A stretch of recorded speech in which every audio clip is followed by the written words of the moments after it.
Okay, we are live online now.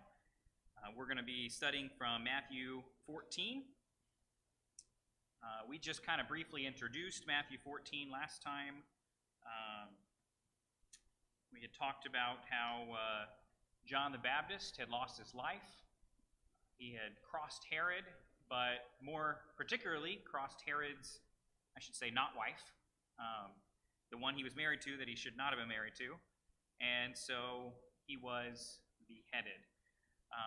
Right after that, Jesus hears the news about his cousin, and he goes to be alone, goes to spend some quiet, private time, and Jesus can't go anywhere and get a moment's peace. I think by this point, he had told people, hey, don't tell anybody about this miracle, but enough of them, how could they keep it to themselves?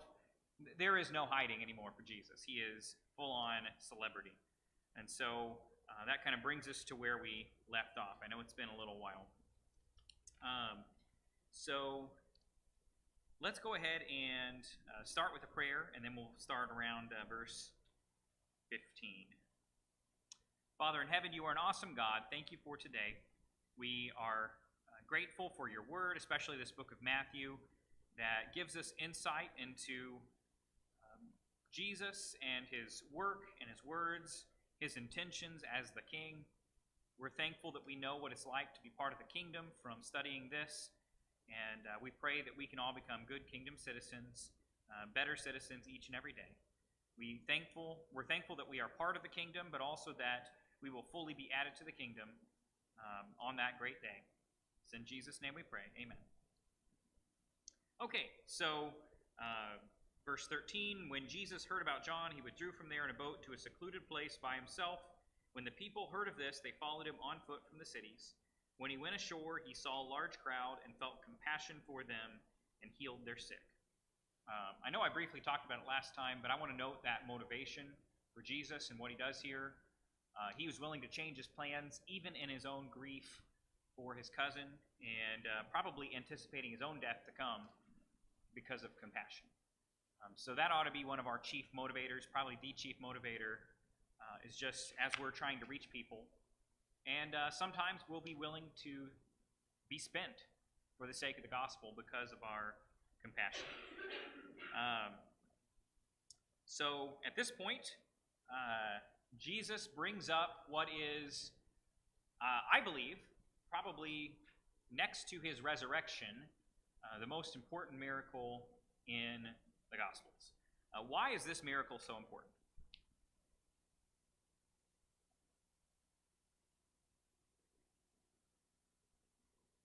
And that being feeding the 5,000. So, go ahead, Randy. Sure.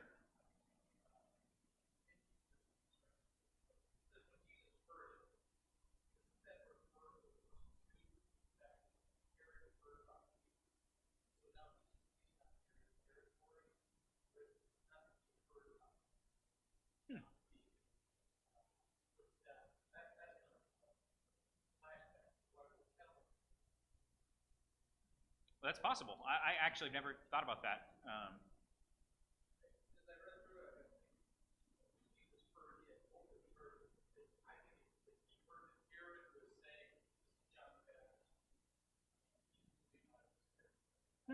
Okay, yeah, that's an interesting thought. I haven't thought of it that way before. Sure. Yeah. It's worth considering, I think. In any case, what Herod's doing is the reason for him leaving, whether it be hearing that Herod's asking about him, which that would be uncomfortable, or knowing about his cousin. Okay, the miracle of the feeding of the 5,000. Why is this such an important miracle?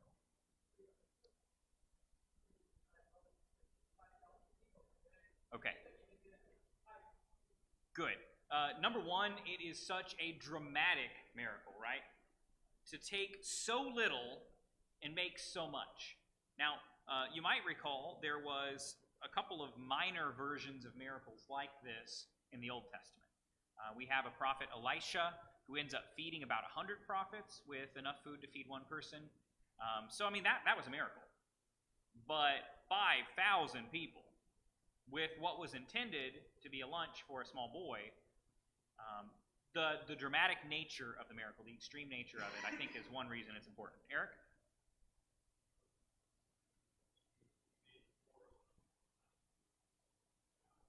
Good. Yeah, that's creation. This is starting with some stuff and turning it into so much more. This is like water to wine kind of stuff. This is creation. And this is not something that mere mortal can do. This does point to that divinity, without a doubt. Good. What else is important about this miracle?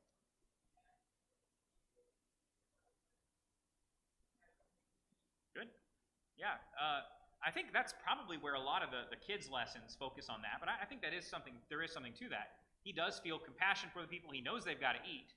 I think that is one reason why this miracle is important. Good. And I guess maybe the biggest for me comes in the what we call the subtitle. It's the feeding of the what? The 5,000. I think that is what makes it so important. It is unmistakable. You know, you can do a private miracle for your apostles. You could do a small miracle for a household, maybe even a crowded household. But 5,000 people see this dramatic miracle. And word's going to get around. You can't hide that. 5,000 people aren't going to see the same hallucination if it was made up or a sleight of hand. There's 5,000 people who are witnesses to this thing. And so, to me, that's a big part of why it is used here. Now, I believe, besides the resurrection, this might be the only miracle used in all four Gospels.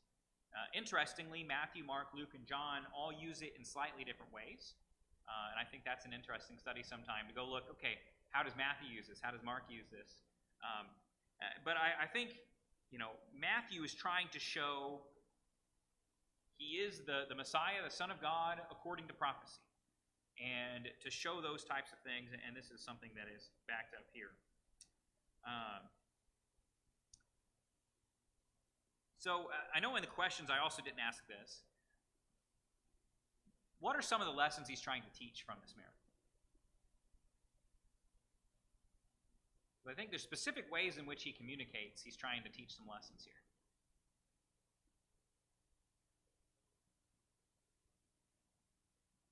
What are some lessons to be learned?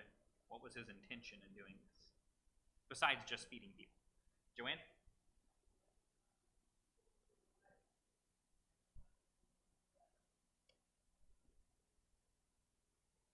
Yeah, I mean, that's kind of interesting, right? That we have abundance. There's 12 baskets at the end, and they gather it up, and it's going to go to even more. Just God can take a little bit and turn it into a lot for a lot of people, right? Nicole?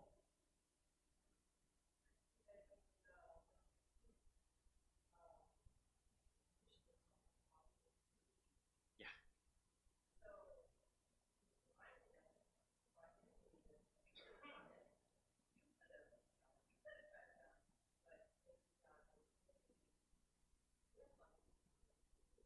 Good.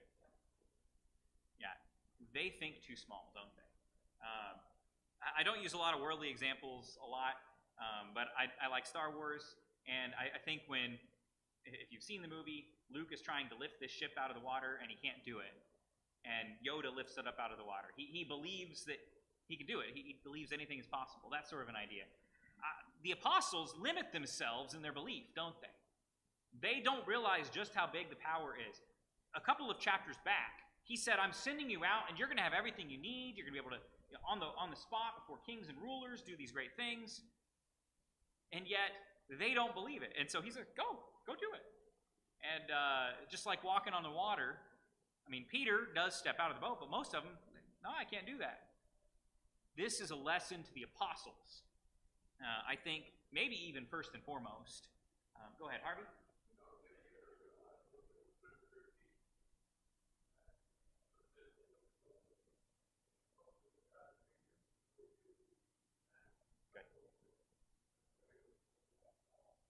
Good. I think that's an interesting tie. To tie those two stories together, it shows the provision He is God, right? God gives us our daily bread. God takes care of people. And it also should be something that they had faith in because, like you said, it happened in the Old Testament every day for 40 years.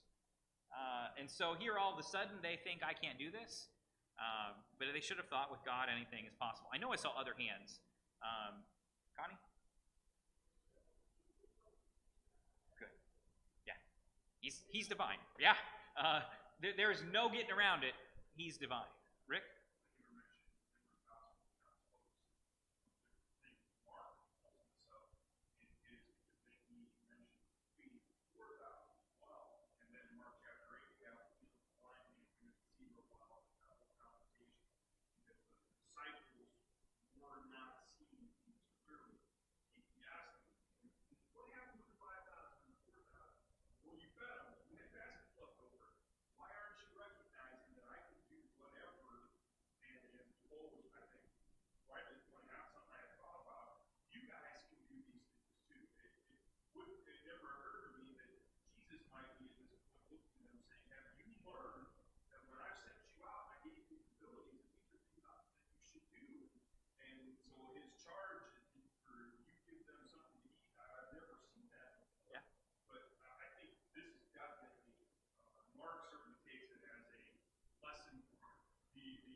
To believe that deeply that all things are possible with God, it's going to take the resurrection.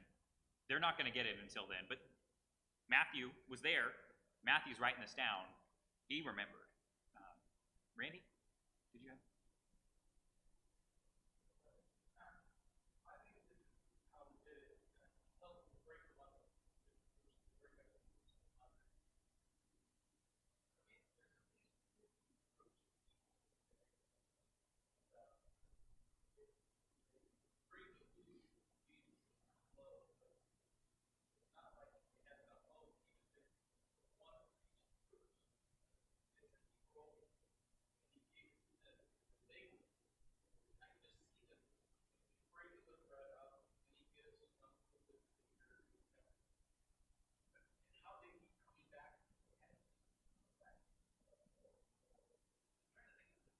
Yeah.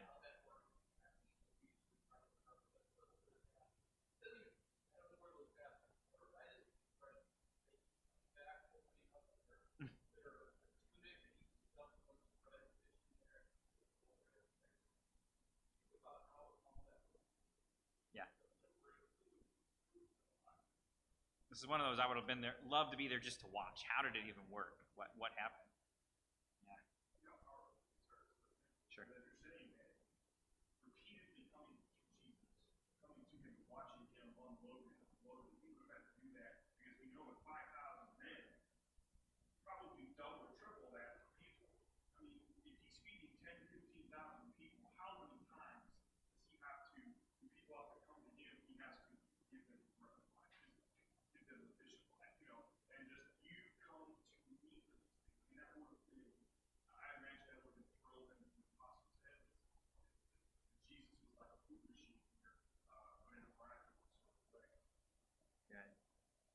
Anybody else thoughts on this? Some lessons he was teaching? Sure.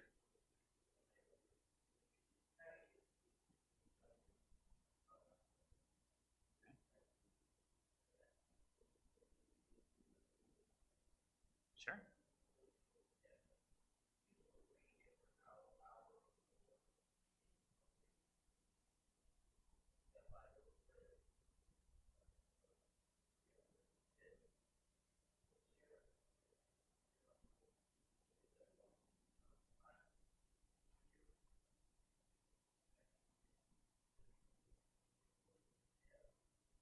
And we don't really understand this in our country because I think most of you drove here except for us. I think we walked here, they're the only ones. You guys can get in a vehicle, you could run through a fast food drive-through, you can go home, you probably got some stuff in your pantry or your fridge, you can get some food at home. Sure, Rick or I may preach a little bit long, but you can go home at the end of the day, you can get something to eat. When I was in Africa and the Philippines on my 3 different trips, there were occasions where people would hop on one bus, then get on another bus, and then take, they call it a taxi, but there's like 3 of them on a motorcycle somehow crowded on, and then they get there and they didn't bring anything. They had enough money to pay their way there, and some of them not quite enough money to get back. But they would go and they just wanted us to keep preaching. Now, we were the ones that stopped because we had to stop. And they would have been happily sitting there. We provided food at some of these events in the preacher training things we were doing because we knew these guys came and they would have been happy to be there with nothing. So we don't understand it here. These people, there would have been nowhere. They would have had a long, hungry walk home around a big old lake, and it would have been the wrong hour to buy food. Shops and restaurants were closed. You didn't just heat up something in the microwave when you got home. I mean, you have food prep. So it's amazing the kinds of things that Jesus did and the compassion he had in this event. It was a lesson to the apostles. It was a lesson to the crowds. It was a lesson to us on many different levels, from the feeding, but obviously we understand the much deeper level of who he is and what he's all about. Compassion is the motivator, but the point is, look at me, I'm the Son of God. And now, the other Gospels will, for various reasons, talk about how the crowds mainly didn't get it. This is one of those events, just like parables. It's for the initiated. The ones who really want to know, they're going to get something out of it. And the rest of them, they'll get a belly full of food and a cool magic show. That's all it's going to be to them. But those that really want to know, that really want to hear, they're going to understand something a little bit deeper about Jesus. Go ahead.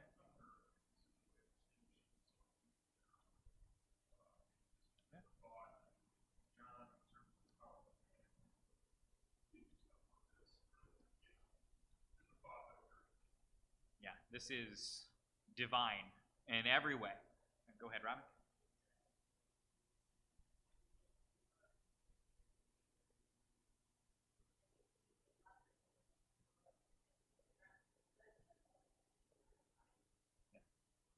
Yeah.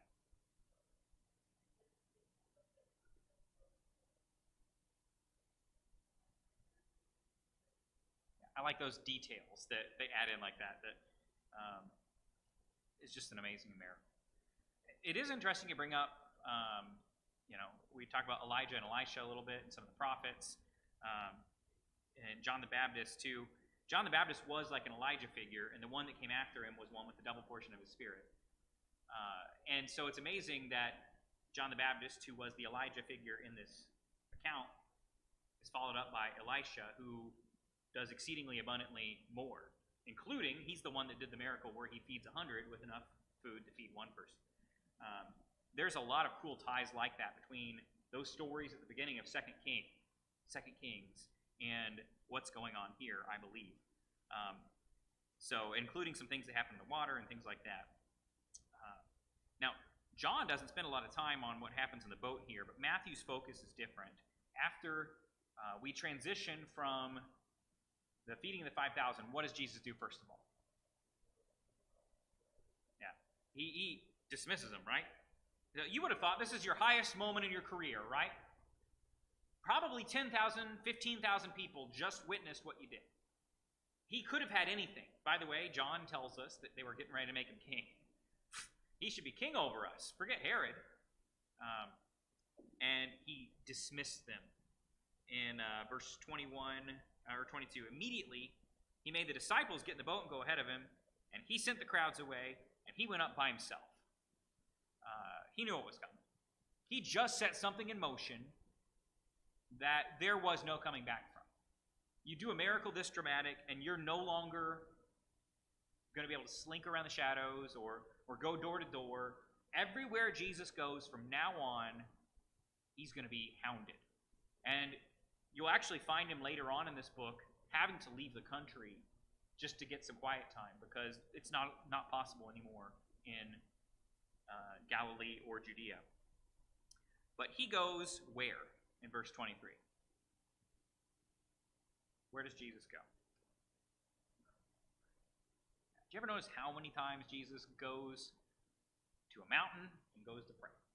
He's got his spots, right? He knows. I don't know what your prayer spot's like. Maybe you got a nice garden in the backyard, or you got a chair you sit in, or your breakfast table or something. I recommend you find a prayer spot, and you make the time. And I don't care how busy you are, that is your spot, that is your time, that is your routine. If the one who literally was God made the time to do it, how much more ought we to make time for it? Jesus had so much to pray for. He knew what was coming next, what he had just set into motion. And, by the way, he knew what was going to immediately happen with his apostles.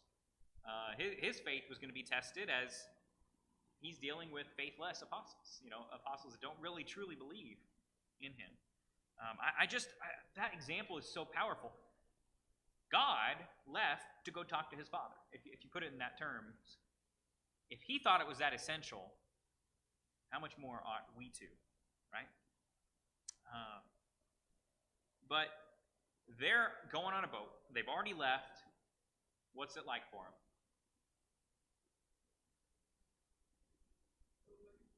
Yeah. By the way, have they experienced this before? Yeah, we've a lot of them are fishermen, at least 4 of them, and they've experienced this earlier in the gospel, right?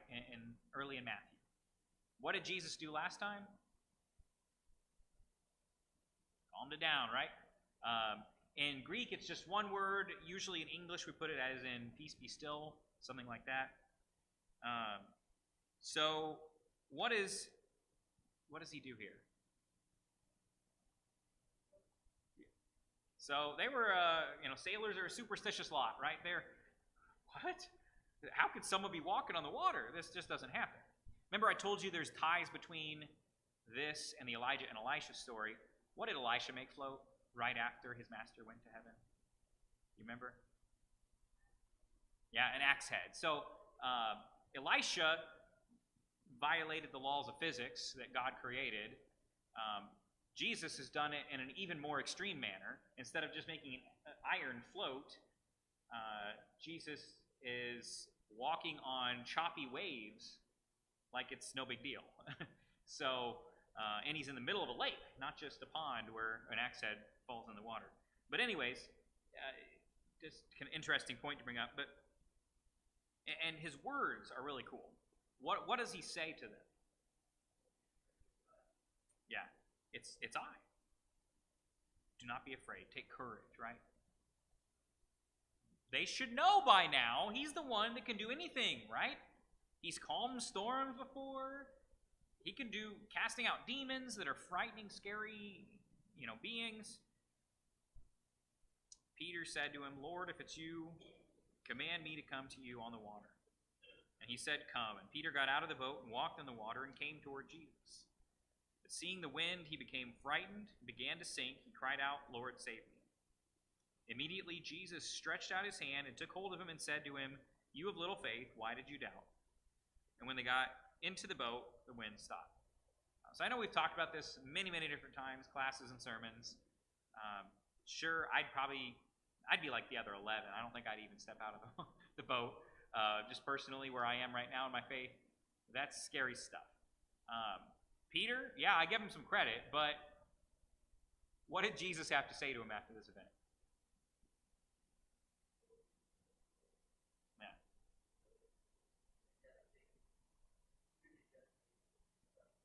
Yeah. I think it's interesting that,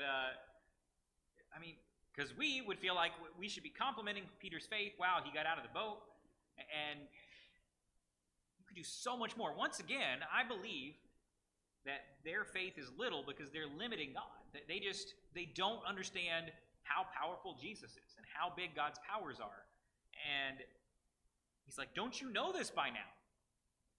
We've had a centurion who believed Jesus could heal from a distance. We've had all sorts of people that believe he could raise people from the dead and things like that.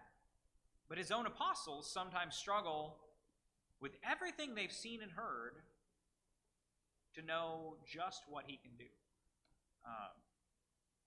And I think this comes back to kind of the whole idea, to whom much has been given, much will be required. He's given them so much to believe in him, and they're still struggling with it. And so Jesus is allowed to be harsh with them a little bit. I think in a very loving manner, of course. He's not giving up on Peter, but he's like, why did you doubt? Why did you have any doubt, right? Go ahead, Rick.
And it's hard not to see some of these life examples in it. If you really are the Lord, command me, and I'll obey your command. And he does. But obeying the command requires focus on the power of the one who can enable you to do that. And what did he notice? He noticed the wind and the waves, right? And as he noticed those things, he began to sink. I mean, the good news is, Peter called out, Lord, save me. He never doubted that God could save him in the end, but he did doubt what he could do when empowered by the Lord. And I think that's an important difference. I think as Christians, I know most of you pretty well. I don't think you doubt that God is fully in charge and God is powerful and God can do anything. I think our doubt usually lies in believing that I can do what God has said I can do. It's too much for me. I can't handle it. Can you ask someone else to do this job, God? And for Peter, he still calls him Lord. He still gets out. He obeys him. He does these things, but as he is frightened, he loses faith in God's ability to help him do what he normally couldn't do.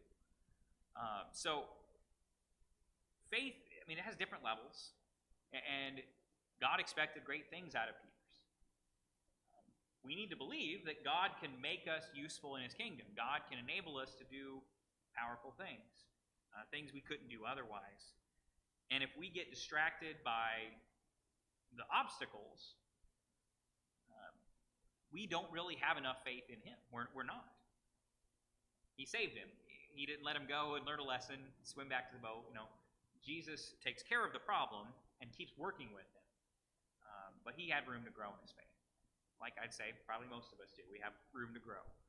Other thoughts? I know there's so much going on here. Connie?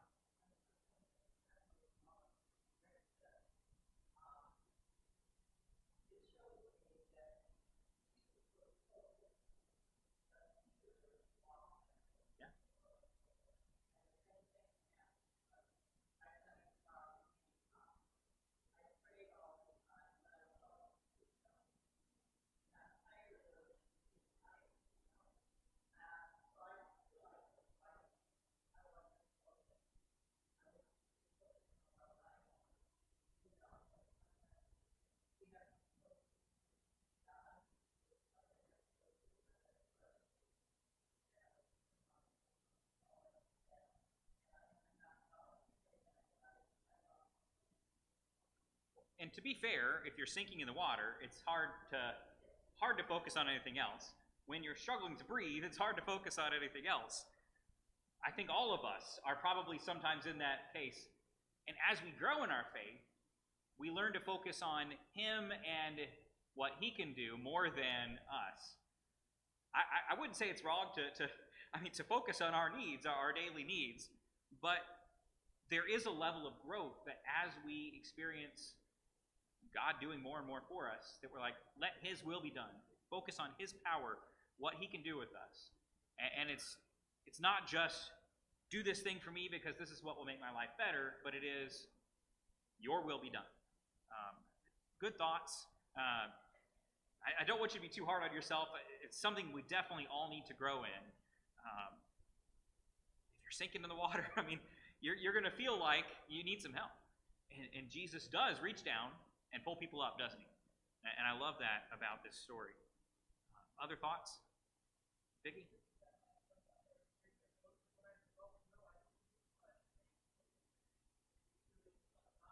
Yeah.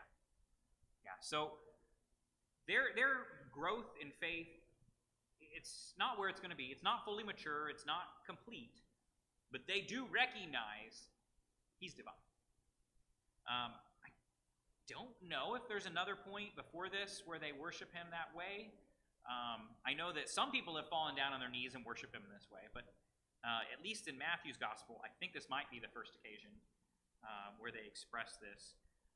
I could definitely be wrong on that and missing one. Sometimes I get the order of the stories and different gospels mixed, but this is a big moment for their faith. It's remarkable, and it's written about in more than one place because it has such an impact on these guys.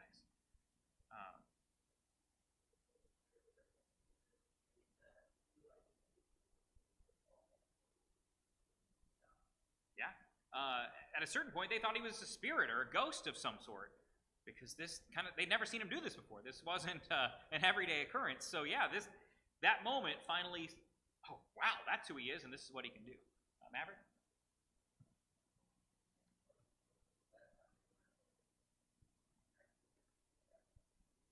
Yeah.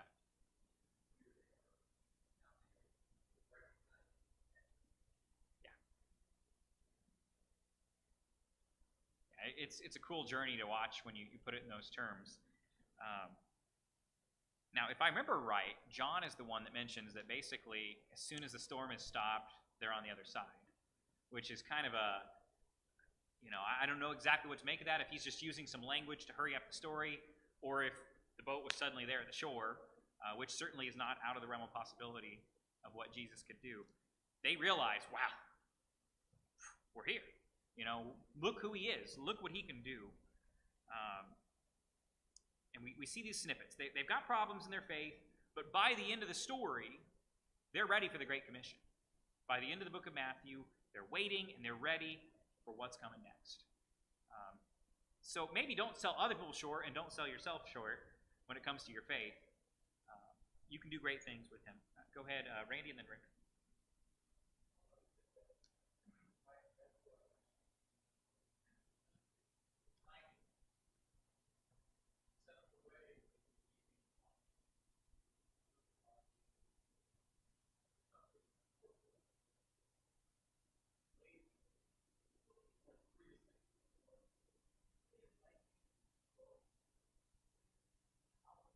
Yeah.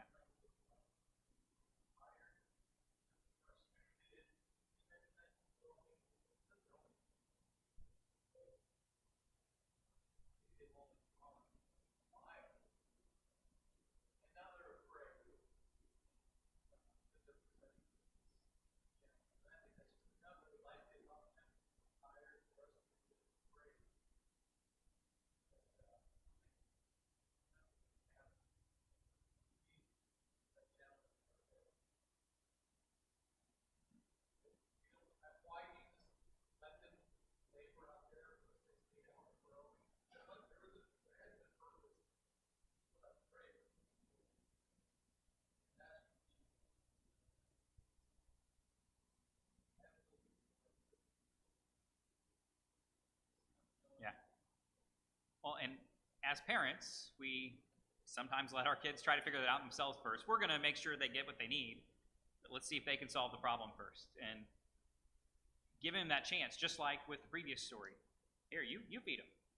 I think Jesus kind of pushing them, at least that's the way I look at it, just where will they go? What will they accomplish? And then they're going to appreciate it even more after experiencing the horrible, horrible night on the water.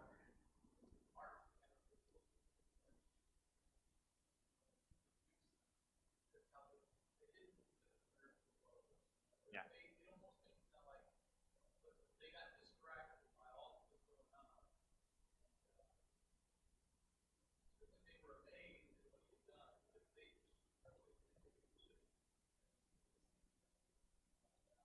Yeah.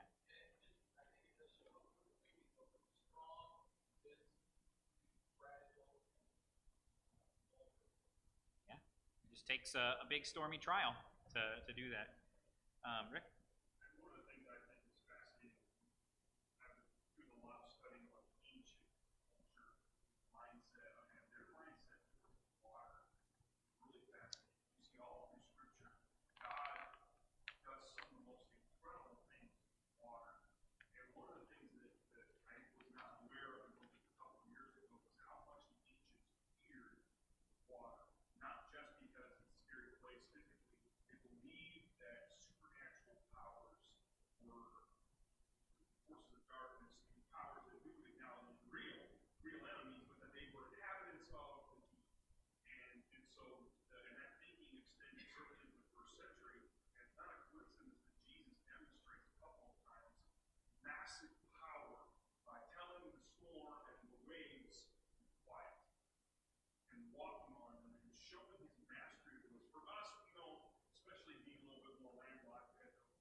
Yeah, all through the Psalms and prophets, you'll find references to God defeating sea monsters and things like that. So you can find evidence of that, and maybe the fact that they even thought he was a spirit out on the water.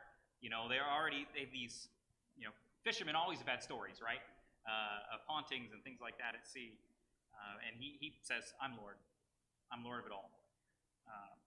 So when they get there, they arrive on the other side. Everyone's beat them there pretty much, probably because it took so long to row that you could walk through that a lot better.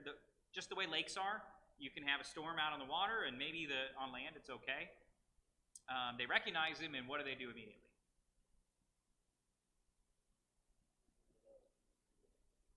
Yeah. So he knew what was going to happen, right? When he did this great miracle, he knew that he was never going to be able to hide again. He's so popular, and they're bringing people, and to what degree do they believe in his power now? What do they try to do to heal themselves even? Yeah. Now, that's happened already, but if I can just touch his clothes, I could be healed. And of course they can, because he's Jesus. And they're begging him, the imploring. And have you ever been begged for help? That's tough. Imagine crowds upon crowds upon crowds begging for your help. It's draining. Go ahead, Robin.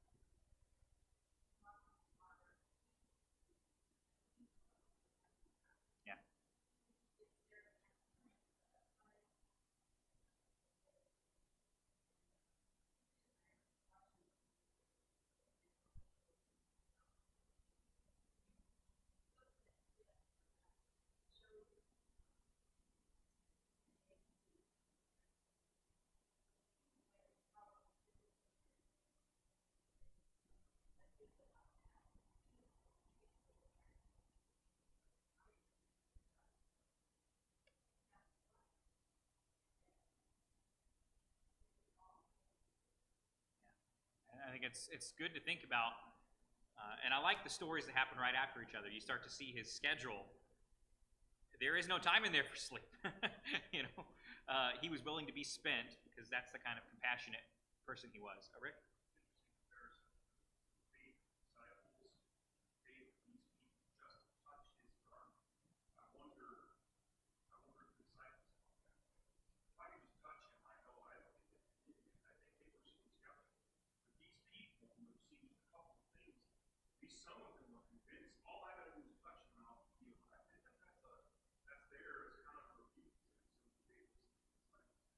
Yeah.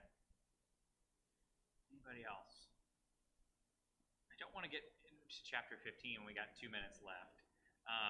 Chapter 15 is going to be really important, where some of the other Gospels will focus on the crowds. Matthew is going to start making a pretty big shift towards how Jesus is... Basically, Jesus is working the timetable so that the cross is going to happen at the perfect time. And that starts with this big crowded healing that nobody can deny. The big miracle of the food, nobody can deny these things. And now he's going to actually pick a fight with the Pharisees, or, you know, actually they're going to pick a fight with him in some ways. And he's going to accept the fight. You know, he's going to accept this debate and argument and really be critical of them from really chapter 15 to chapter 23-ish. Time after time, Jesus is going to interact with the Pharisees and the Sadducees, and he knows it's going to enrage them. Jesus is really harsh with those who need to hear it, who have no excuse. He's compassionate, he's kind, he's patient, he's healing, you know, tax collectors and Pharisees and these crowds who are sick. But when it comes to people who should know better, Jesus doesn't hold back. And so I just want us to notice the shift in the next couple of chapters, starting next Wednesday as we're studying chapter 15. And you'll see it contrasted back and forth. How does Jesus treat the Pharisees and Sadducees versus how does he treat the crowds? How does he treat those that are in need? And I think you'll see some pretty dramatic differences in these stories, really from here pretty much until the cross. But you'll start to see things are ramping up. We know what's coming next, and he does too. And I can't help but think that was a big part of why he spent the whole night in prayer, even on his busy day, and before another busy day, because Jesus knows what's coming. Never at any time was Jesus surprised by what was coming next. But he set these events into motion himself on purpose so that at the right time he could go to the cross for us. Final thoughts on chapter 14? Okay, thank you, everybody. We'll do chapter 15 next time.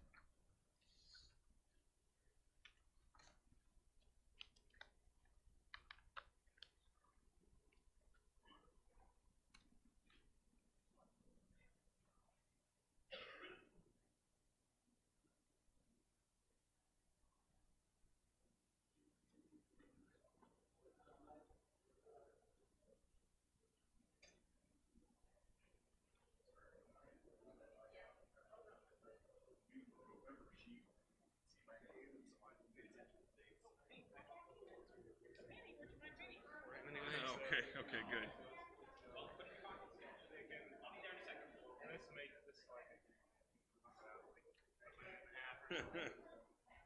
Okay. 497, all 4 verses. And then for the invitation, do 721, all 3 verses.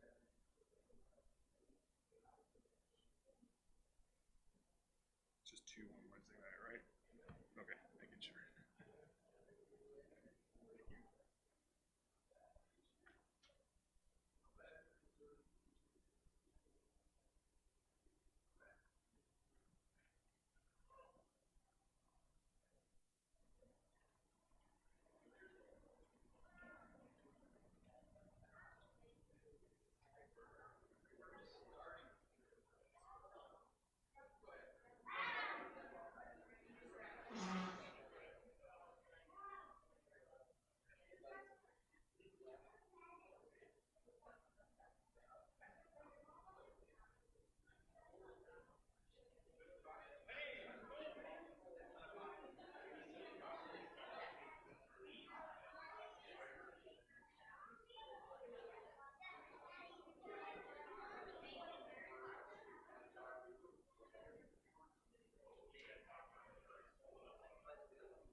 Time for us to get started.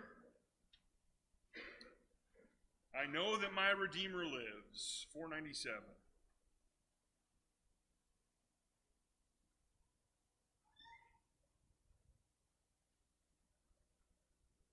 All four stanzas. I know that my Redeemer lives and ever prays for me. I know eternal life he gives, from sin and sorrow free. I know that my Redeemer lives. I know eternal life he gives. I know that my Redeemer lives. He wills that I should wholly be in word and thought, indeed, that I his holy face may see, when from this earth lie freed. I know that my Redeemer lives. I know eternal life he gives. I know that my Redeemer lives. I know that unto sinful man his saving grace is nigh. I know that he will come again to take me home on high. I know that my Redeemer lives. I know eternal life he gives. I know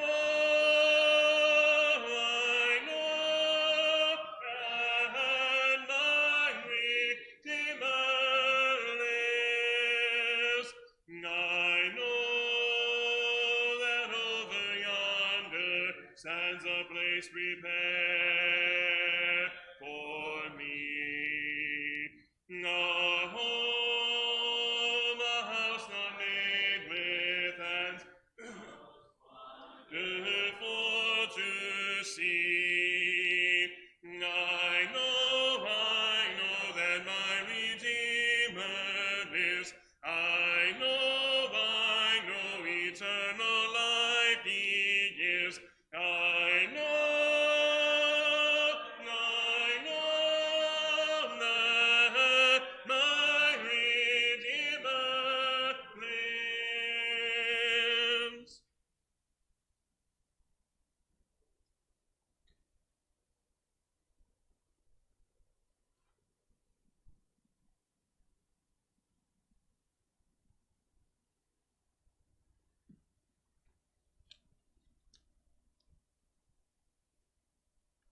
Evening, everybody. Life here on earth vanishes. One of the things that I think about once in a while is I never knew my great-grandparents. There's people here that know their great-grandparents, and that's a blessing. But I know very little about my great-grandparents, just what was told to me by other people, because they're vanished from this earth. We may know their names, we may know where they lived, where they came from, but do we know anything about what they like to eat or what they like to talk about and them? You know, we just don't. It's gone. I was a firefighter for about 10 years, a volunteer. I saw a lot of sad things, but one of the saddest things I saw one time is we used to be allowed, before the EPA got involved with this, instead of, if somebody wanted to get rid of a house and build a new house, now we bring in the backhoe and put it in the landfill. Well, back in the day when I was a firefighter, we were allowed to burn them down as training. And we learned a lot from that. But before we would burn a house down, we would check the attic and the basement and make sure there wasn't a case of dynamite or something in there, or 150 gallons of gas or something, you know. So we checked things out, and we found some pretty cool stuff in some attics from time to time. And one time, we found this big box of pictures, family pictures, and you could tell it was this house, because it was in the background and a lot of stuff. And we would always ask the people, well, we found this, you know, you want this? No, we don't know any of these people in here. Nothing. No idea who these people were in any of these pictures. They vanished, really. And this leads me to a scripture that I use a lot for invitations in James. And it's James 4, starting in 13. Come now, you who say today or tomorrow, we will go to such and such a city and spend a year there and engage in business and make profit. Yet you do not know what your life will be like tomorrow. You are just a vapor that appears for a little while and then vanishes. So part of what I just talked about is the vanishing part there. But another part of that scripture is we don't know when that's going to happen. We have no idea. We've had, you know, incidents when my kids were in high school, where kids were killed in accidents. They didn't expect that. They didn't know that. So we don't really know when any of that's going to happen. When we go, you know, when we go in, and within a couple generations, be forgotten. Well, that's the way it is here. So we as Christians can look at heaven where it's not going to be that way. We're going to be there for eternity with people that we love, and we're going to know them. We're going to know everything about them. That's my belief. But in order to get to that, we have to obey. We have to obey the gospel. And we're talking about that a little bit in our class downstairs, and about obeying the gospel and what it entails. And we've studied about how we have to hear what it is to begin with, or we won't know what we need to do. And we have to believe in it. And we discussed what it really means to believe is a lot more than just believe, because, you know, evil spirits believe in Jesus, but they just don't obey him. We have to be willing to have the strength to explain our beliefs to other people so that they can also understand and obey the gospel. And then we have to be baptized to bring us into the body of Jesus. And then we have to live faithfully after that for our lives. Now we may slide back from time to time, but we have the faith that if we obey God and we ask for forgiveness, then we will be forgiven and be wiped clean once again. So if there's anyone tonight that would like to obey the gospel originally, or if you have already and something has happened and you slid backwards, or there's anything that we can do to help you, please come forward as we stand and sing. Let the life of the flower as a breath or a sigh, so the years that we live as a dream hasten by. True, today we are here, but tomorrow may seem just a grave in the veil and a memory of me. As the life of the flood, as a breath or a sigh, so the years glide away. Nonetheless, we must die. As the the life of a flower be our lives pure and sweet.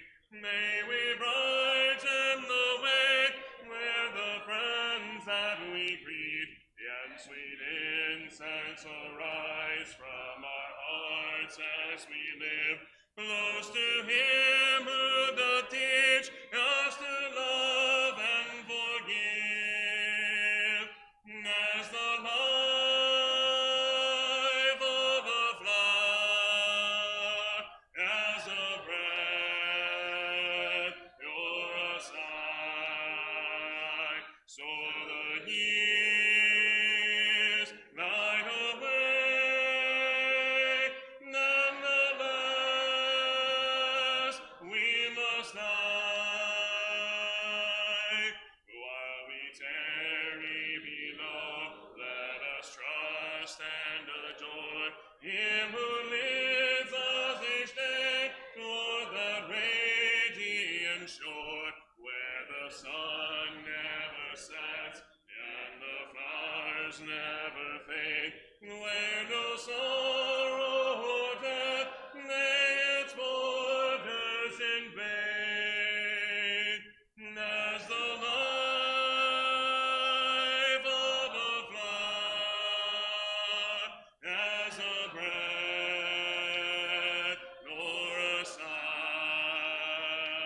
so the years glide away.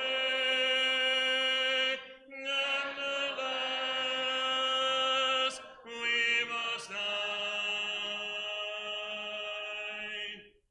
It's a nice coincidence. The song worked well with your